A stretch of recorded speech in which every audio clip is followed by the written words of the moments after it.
Halo,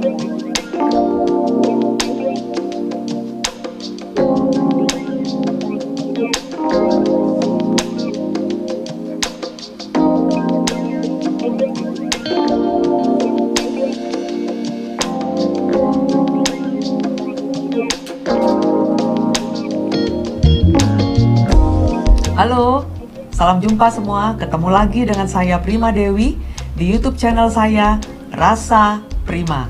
Di sini kita akan melihat apa yang dirasakan dan merasakan apa yang dilihat.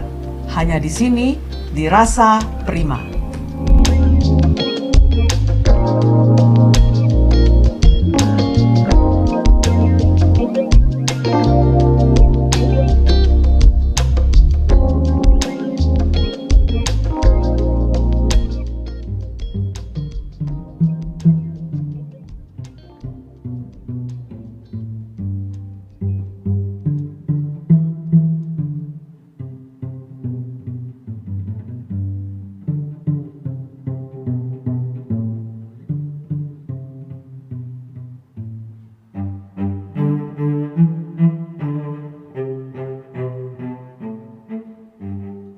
Halo, salam jumpa lagi bersama saya Prima Dewi di channel YouTube saya Rasa Prima, di mana kita bisa melihat apa yang dirasakan dan merasakan apa yang dilihat. Nah, teman-teman, episode kali ini saya dedikasikan khusus untuk yang seumur dengan saya lah, yang zaman old. Sekarang mungkin anak-anak bilangnya udah zaman old ini ya, yang suka membaca, baik yang tinggal di Bandung maupun sekitarnya, pasti kenal nih tempat di mana saya sekarang sedang berada, yaitu di Taman Bacaan Hendra yang berada di Jalan Sabang nomor 28 ya Pak ya, nomor 28. Saat ini saya ditemani oleh Pak Iding yang sudah sejak tahun 91 ya Pak ya. Betul. Menjaga toko buku Taman Bacaan Hendra ini. Kita akan ngobrol-ngobrol banyak dengan Pak Iding ya, sambil nostalgia nih. Pak, saya waktu pertama kembali ke sini lagi sekitar 2 minggu yang lalu, kan saya posting di grup saya Pak, ya langsung teman-teman sampai dosen saya tuh rame Pak. Mereka bilang, wah itu saya dulu pernah jadi anggota di situ, gitu kan. Masih ada nggak ya kartu anggota saya? Pada gitu Pak semuanya. Nah kita cerita-cerita dulu nih Pak. Awal berdirinya Pak toko buku Taman Bacaan Hendra ini tahun berapa dan pendirinya siapa Pak? Berdirinya kalau Pak Iding itu terima kabar dari beliau ya, tahun 1967. Wah, saya aja belum lahir itu Pak. 1967. Kalau pendirinya itu ada Ibu Yuliana Huai ya, dan suaminya Bapak Edi Huai. Iya, itu si Oma berarti Pak ya? Ya. Itu Oma ya berarti ya? Iya. Jadi yang ngelola itu berdua suami istri gitu. Jadi sejak 1967 yang Bapak terima kabar itu berdirinya gitu. Iya Pak. Waktu awal mulanya ini kan bukunya tuh udah banyak banget sekarang Pak ya. Waktu awal mula berdiri itu kira-kira tahu nggak mereka mulainya dengan berapa buku gitu Pak?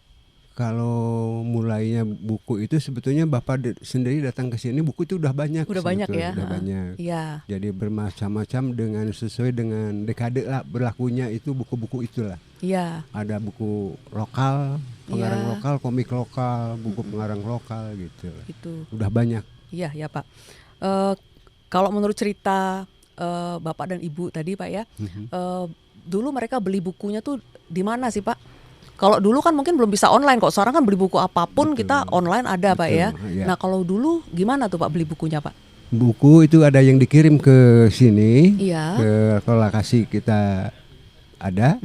Terus ada yang ngasih tahu dari langganan bahwa buku ini telah terbit. Nah si pemilik itu mencari buku itu.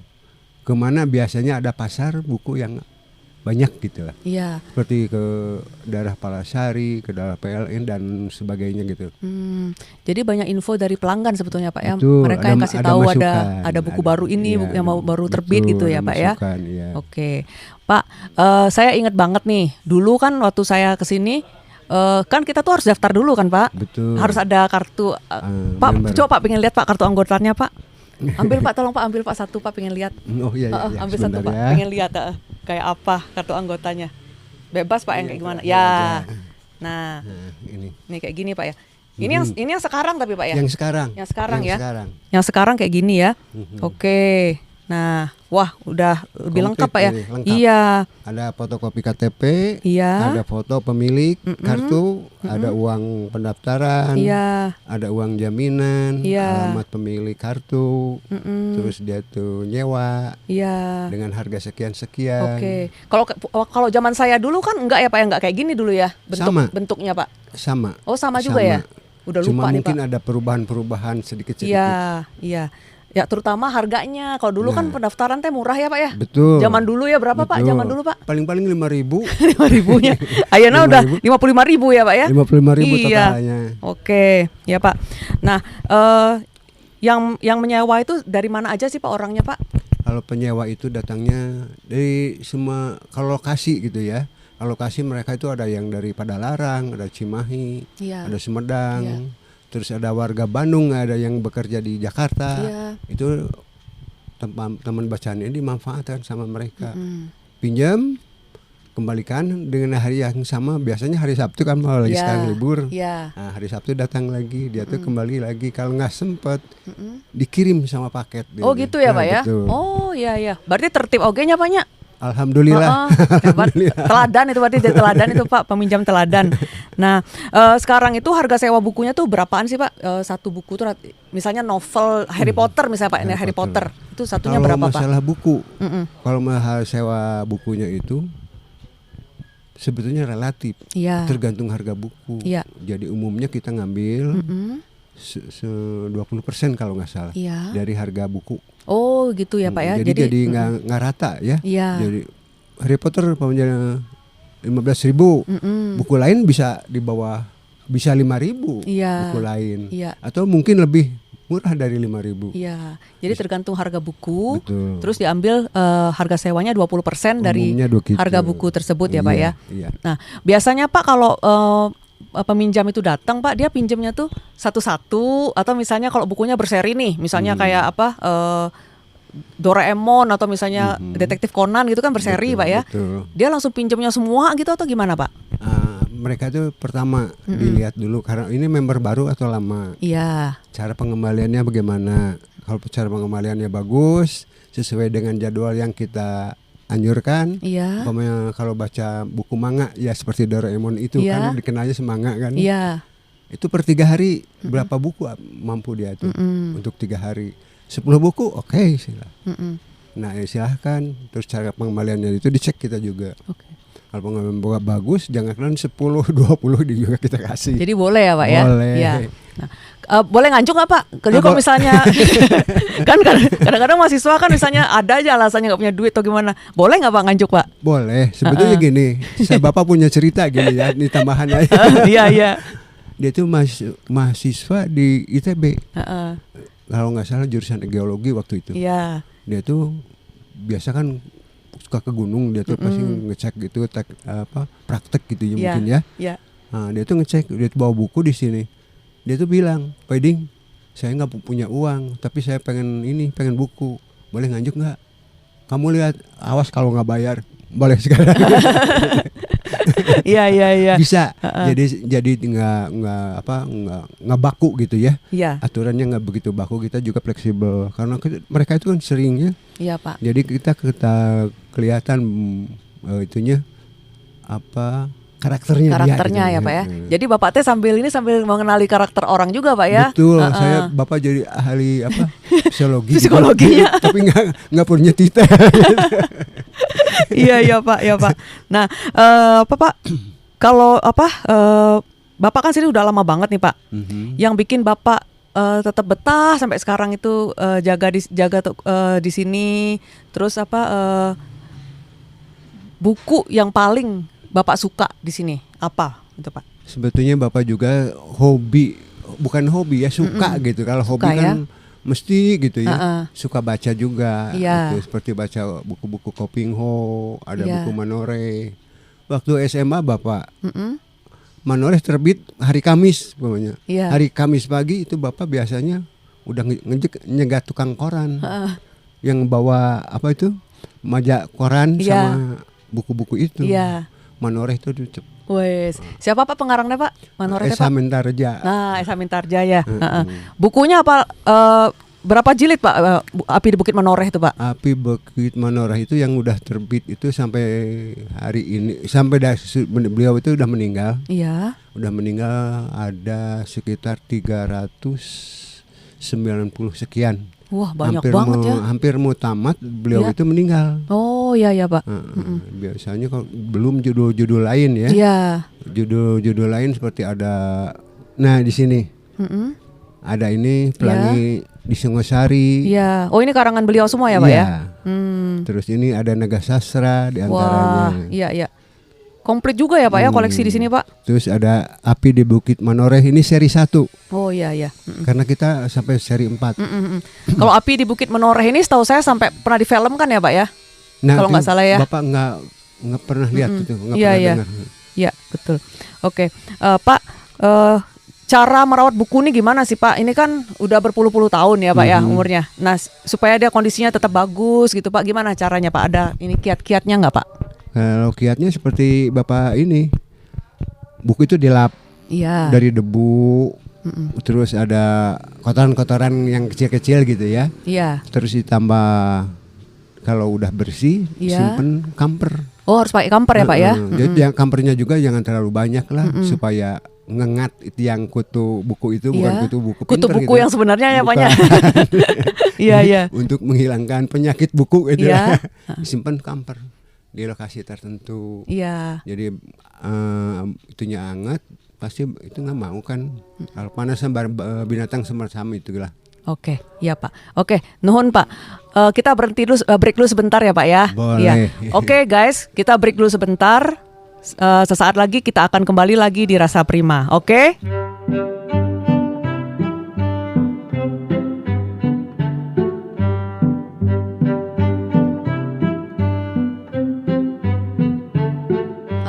Kembali lagi di Rasa Prima, di mana kita bisa melihat apa yang dirasakan dan merasakan apa yang dilihat. Sekarang kita kembali lagi ngobrol sama Pak Iding di Taman Bacaan Hendra. Ya, di mana buku-bukunya begitu banyak. Nih sambil buat teman-teman yang mau nostalgia nih, masih bisa ya Pak kalau mau pinjam-pinjam buku bisa, ya Pak ya. Silahkan datang. Oke, Pak Iding, tadi kan Bapak udah bilang buku-buku kesukaan Bapak itu kan ini kan seperti apa Koping Ho gitu Pak ya. Terus yang karangannya apa tadi Pak? Esa Mintarja. Esa Mintarja ya, buku-buku wayang. Betul. Ya Pak ya. Nah, yang bikin Bapak seneng tuh apa Pak dengan Koping Ho? Misalnya kita mulai dari Koping Ho dulu Pak. Sebetulnya awal-awalnya kalau baca Koping Ho semacam ini. Iya. Kalau melihat nama memang sulit ya. Iya. Kita bukan melepaskan nama itu si pelaku di sini, tapi kita bisa selintas. Lantas nggak usah diingat. Iya, tapi ada yang memang diingat yang baca. Kalau diingat pelaku-pelaku di sini nggak akan hafal-hafal. Banyak banget ya Pak ya. Betul. Terus kalau pelakunya, terus Bapak dilihat di sini, ini cerita bagus juga. Bagusnya kenapa? Di sini ada pendidikan budi pekertinya, seperti Koping Ho. Iya. Beda dengan pengarang-pengarang lain. Iya Pak.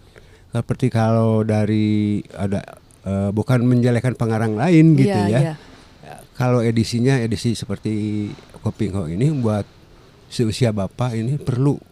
Karena di sini ada misinya agamanya ada. Oh iya Pak. Apa namanya itu? Misi agamanya jadi buat budi pekerti lah. Iya. Untuk di sini ada bahwa di sini ada diceritakan malahan ada yang lagi tren sekarang orang-orang pemerintahan ya. Lagi ini kan ya lagi booming kan tangkap gini gitu. Malah sudah ada di sini Pak ya. Kalau di sini udah ada sebetulnya. Oh iya. Nah, di sini udah ada, terus ada cerita dari perilaku seseorang itu. Perilaku manusiawi lah. Iya Pak. Secara manusia ada di sini ada. Iya. Nah tinggal kita memilihnya. Mau yang mana yang kita perankan buat kita di sini gitu ya. Jadi bacanya bukan asal baca Paknya, di dalam teh banyak itu Pak ya. Ada apa? Ada perilaku kita ini ada yang kita ini sesama manusia itu masih kurang sosialisasinya gitu Ada hubungan antar manusianya. Nah di sini Di sini diceritakan. Iya Pak, iya Pak. Ada kalau melihat agama nggak, kita bebas dari perbedaan gitu ya. Iya. Kita harus bersatu kan. Bersatu karena perbedaan. Iya Pak, ya Pak. Nah, lantas Bapak lihat, oh ini istilahnya apa itu, ada pendidikan agama mirip agama di itu. Di sini ada. Iya Pak. Nah, tinggal kitanya mempelajarinya, ya kita kalau terpengaruh itu, kalau agamanya bagus nggak akan terpengaruh gitu ya. Nah, kalau pengarangnya sendiri Pak, Asmaraman Kopingho Pak ya. Nah, yang Bapak tahu tentang dia apa sih Pak? Kok saya kan sebenarnya ya pernah sih baca ya 1-2 buku mungkin, karena saya dulu bukan penggemar sih sebenarnya Kopingho ini. Nah, cerita dikit Pak tentang pengarangnya Pak, gimana Pak? Ini kalau pengarang, kalau pernah Bapak dengar, itu pernah tinggal di Jawa Barat gitu lah. Kalau nggak salah di Tasik atau di mana, nggak tahu lah, pokoknya dari Jawa Barat. Jadi pernah tinggal di Jawa Barat ya Pak? Pernah. Lantas dia tuh pindah ke Jawa Tengah, persisnya mungkin di sini, kalau di Solo kalau nggak salah. Di Solo dia sih lebih produktif daripada di sini gitu. Nah, lantas mungkin ya karena di sana ada Serabi Solo Pak. Mungkin. Iya Pak ya. Di sana produktif dia tuh kan. Mengarang dengan versinya, ada versi Cina ya seperti ini. Terus ada versi Jawa. Itu mengarang buku-buku versi Jawa seperti apa itu tuh, Badai Laut Selatan, ada Bagus Sajiwo dan sebagainya, itu ada. Itu cerita dari silat-silat lokal gitu ya. Gitu Pak. Tapi dengan pengaruhnya dari sana juga ada, tapi lebih sedikit gitu. Di sini ada buku-buku itu Pak? Ada. Oh ada ya. Nanti mau minjem lah Pak, kapan-kapan. Iya. Kalau Pak, Kopingho itu sendiri di sini koleksinya ada berapa Pak? Komplit nggak Pak? Kalau yang gampang aja ini, seri Kayu Harum itu kurang lebih 16 judul. 16 judul ya? Seri ini 16 judul. Terus kalau Bukek Xiansu juga kurang lebih sama. Ini seri Bukek Xiansu. Kalau ini seperti Gan KL, banyak jenisnya. Tapi gayanya beda. Nah, di sini letak gayanya beda. Kalau Kopingho ada kerajaan atau perorangan. Karena kerajaan ada sangkut pautnya dengan kerajaan di Cina di sana. Terus kalau ini juga, kalau ini serinya, kalau menurut Bapak yang pernah baca beberapa seri, agak detektif. Agak detektif. Jadi kalau di sini pembunuhnya siapa, ini siapa. Jadi tapi kekerasannya rada kurang gitu. Kalau menurut Bapak gitu yang pernah Bapak baca itu.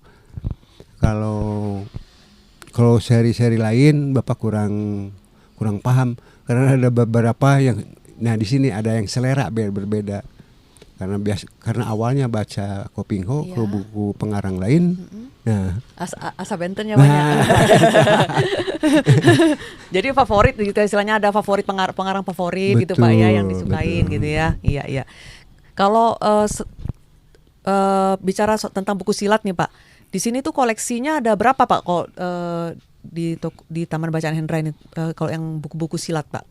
Kalau lihat nih begini aja, nih ada kodenya T660. Wah, itu jumlah ininya? Iya, kita udah kalau menurut Bapak gitu ya, ini udah punya buku kita 660 judul. Iya. Ini berarti T860. Betul. Wah, banyak banget ya Pak ya? Jadi kalau menurut urut, tapi kadang-kadang kita punya nomor itu jadi judul buku. Iya. Itu tapi diterbitkan lagi dengan ganti judul. Tapi cerita sama. Cerita sama ya. Ada yang pernah gitu. Iya. Ada di buku-buku lain gitu ya. Iya. Terus kadang-kadang buku ini Kayu Harum kadang-kadang ada di cerita lain. Iya. Ini bisa dilihat umpamanya dari seri Pedang Kayu Harum sebelumnya. Jadi sebelum baca ini baca dulu Pedang Kayu Harum ya berikut, namanya juga usaha. Gitunya banyak bisaannya ya. Jadi komersilnya di sini Kopingho udah ada. Apalagi sekarang kalau buku lama itu terbitnya 40. Iya. Kalau dikomersilkan buat sekarang itu lebih dari 60.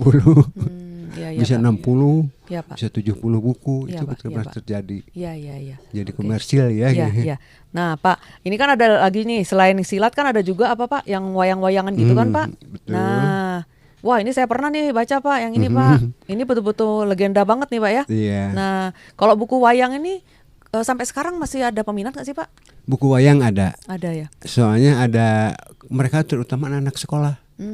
Apa mungkin buat tugas atau apa ya kali, Pak ya? Tugas. Karena di sini mungkin gurunya itu pernah kan kata Bapak ini ada di seri-seri Bharatayuda, Mahabharata ini kan versinya ini versi India asli kan? Iya. Ini India asli. Kalau yang kita pernah dengar atau pernah nonton di TV ada cerita wayang anu itu versinya beda lagi.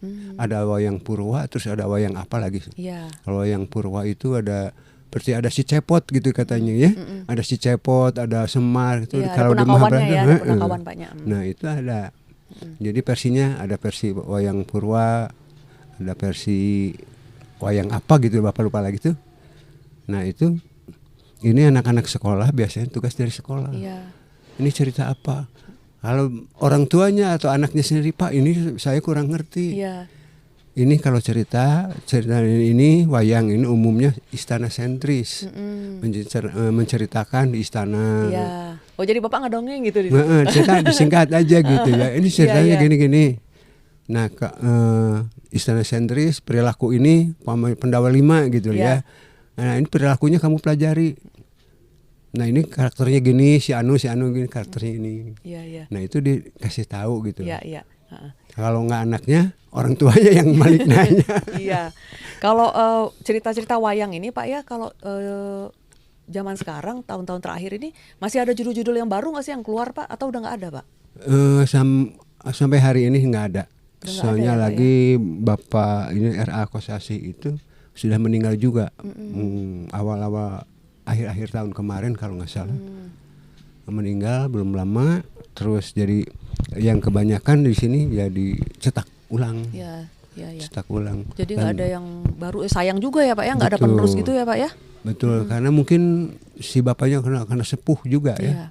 Jadi idenya itu mungkin udah habis gitu. Iya Pak, ya Pak. Kalau lihat gambar itu R.A. Kosasih, kalau lihat gambar itu ada kemajuan yang Bapak kenal gitu ya. Bapak sejak kecil baca wayang ikutan di tetangga itu.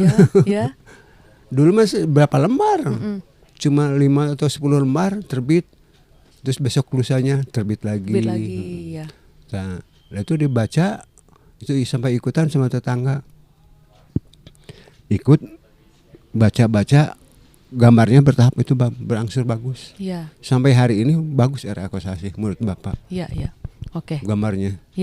Oke Pak, kita break lagi Pak ya. Nanti baru kita lanjut lagi ya Pak ya. Boleh. Oke, kita break dulu sebentar. Setelah ini kita akan ketemu lagi di sesi yang berikutnya ya. Tunggu ya.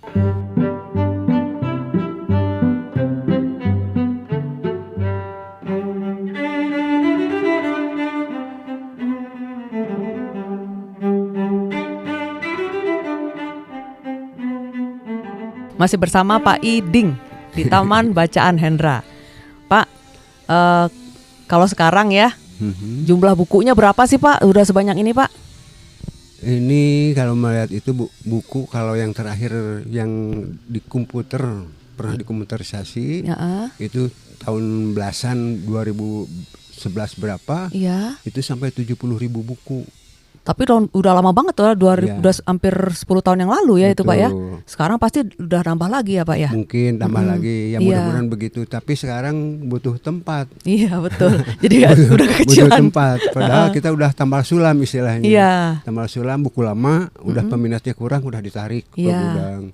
Dan kebetulan di belakang Bapak juga ada komik-komik gitu ya. Udah nggak ketampung gitu. Sampai ke atas ke gudang asli di sana di atas udah penuh. Karena buku-buku yang peminatnya udah persentasenya udah minim sekali untuk dibaca, dipindah, ditarik. Lantas harus ada pengembangan seperti ada di sini kan, ada kafe. Harus ada gitu Pak ya. Ini juga minta perkembangan. Kalau itu ya ini jangan dilupakan ini, karena cikal bakal usaha ini di sini. Iya, betul jadi Pak. Jangan lupa ciri khasnya justru Pak ya. Iya. Kalau istilah Bung Karno jangan lupa pada sejarah. Iya betul, emang betul Pak, tetap harus ada itu ya. Betul. Nah, kalau dulu kan bukunya katanya kan beli Pak ya. Betul. Kemarin saya dengar katanya orang-orang juga ada yang misalnya udah dia punya buku banyak udah nggak dibaca lagi suka disumbangkan. Disumbangkan juga, betul ya Pak ya? Betul. Karena gini, seperti barusan yang datang, iya, itu mau nyumbang ke kita. Iya. Kalau mau nyumbang sih mau diterima ya. Soalnya kita juga kadang-kadang ada dari yayasan mana itu suka minta buku. Jadi kita kembalikan lagi ke ke orang yang butuh gitu lah, atau yayasan yang butuh. Jadi kita nggak bisa disimpan lagi di sini. Jadi kan kadang-kadang kita punya dalam satu judul kita udah punya 3. Buat apa banyak 5? Jadi 5 totalnya 5. Lebih baik dikasihin sama orang lain yang butuh gitu. Wah, hebat banget ya. Tuh, denger nih teman-teman. Jadi kalau teman-teman punya koleksi buku di rumah yang udah selesai dibaca misalnya berkali-kali, kondisinya masih bagus ya Pak ya. Mau disumbangkan ke sini boleh. Boleh. Kalau misalnya di sini judul yang sama sudah ada, akan disalurkan lagi ke orang-orang atau ke yayasan atau mungkin ke panti asuhan Pak ya, atau ke sekolah-sekolah yang mana yang membutuhkan ya Pak ya. Nah, itu ya. Oke, good Pak, bagus banget. Ya, Pak, sekarang ini anggota Pak ya yang paling muda atau yang paling tua usianya berapa Pak yang masih aktif minjem buku Pak? Sebetulnya kalau lihat usia itu nggak terbatas ya. Soalnya yang anak-anak itu harus yang menjadi jaminannya orang tua. Karena apa? Karena orang tua harus mengarahkan buku apa yang harus dibaca sama mereka. Sama anak itu. Umpamanya anaknya usia sekolah kelas 1, kelas 2. Itu orang tua kan harus mengarahkan buku baca ini. Jadi orang tua nyensor lah. Jadi badan sensornya orang tua. Jadi ini nggak layak dibaca sama anak. Kalau orang tuanya itu yang udah sepuh juga ada. Ada ya? Paling sepuh umur berapa Pak? Seusia bapak lah. Berarti CS bapaknya juga namanya. Enggak, ada mantan pejabat juga dari Tasik gitu ya. Entah dia itu apa statusnya. Datang ke sini. Saya ini. Dia lihat kondisi fisiknya seusia bapak gitu. Dia udah pensiun udah sekian tahun. Ya sama-sama Pak, kita orang jadul gitu. Lantas dia tuh ngomong-ngomong, nih saya mah buku ini sekarang usianya berapa? Baru juga 27 paling 72 gitu. Padahalnya minjem buku apa tuh Pak, Bapak itu Pak? Nah itu kembali kepada ini, buku yang ini. Iya. Berarti seperguruan Pak. Nah itu. Seperguruan sama Bapak Idingnya. Bedanya dari gunung A ke gunung B. Iya. Nah saat ini Pak ya, kan kita sendiri tahu nih perkembangan teknologi itu kan tidak bisa kita hindari. Betul. Ya. Saat ini banyak sekali buku-buku itu yang keluarnya dalam bentuk e-book. Jadi anak-anak bisa lihat di gadget, bisa lihat di tab gitu ya, di handphone gitu. Itu kan pasti gede sekali kan pengaruhnya terhadap keberadaan taman bacaan Hendra ini ya. Nah, menurut Bapak, pengalaman Bapak Pak, sejak semakin banyaknya e-book, perkembangan teknologi semakin bagus itu, gimana Pak? Orang-orang yang datang sini minjem tuh berkurangnya sampai segimana tuh Pak? Kalau melihat satu sisi dulu gitu ya dari teknologi, Bapak mendukung. Karena sesuai bukan kita aja yang butuh gitu. Betul. Ya, bukan negara kita aja yang butuh, tapi sampai ke per individunya butuh gitu ya. Jadi kalau melihat teknologi, ya Bapak mendukung. Tapi dalam sisi untuk kecerdasan membaca itu harus didukung sama kita juga. Soalnya hobi baca itu tidak dengan fisiknya itu kurang lancar. Kurang ya Pak. Karena itu sudah ditampilkan, kadang-kadang dibantu dengan gambar, udah pinter mereka. Nah sekarang kalau melihat ke bacaan, ke buku-buku itu, Bapak pengen baca anak-anak itu diarahkan bacalah, perbanyak cara baca, atau untuk menambah imajinasi anak betul, itu sendiri. Iya betul. Ya. Karena imajinasi itu bukan, karena kan kalau lihat gambar atau lihat cerita itu kalau lihat di teknologi, wah bosan buka lagi. Tapi kalau ini banyak manfaatnya. Banyak manfaatnya apa?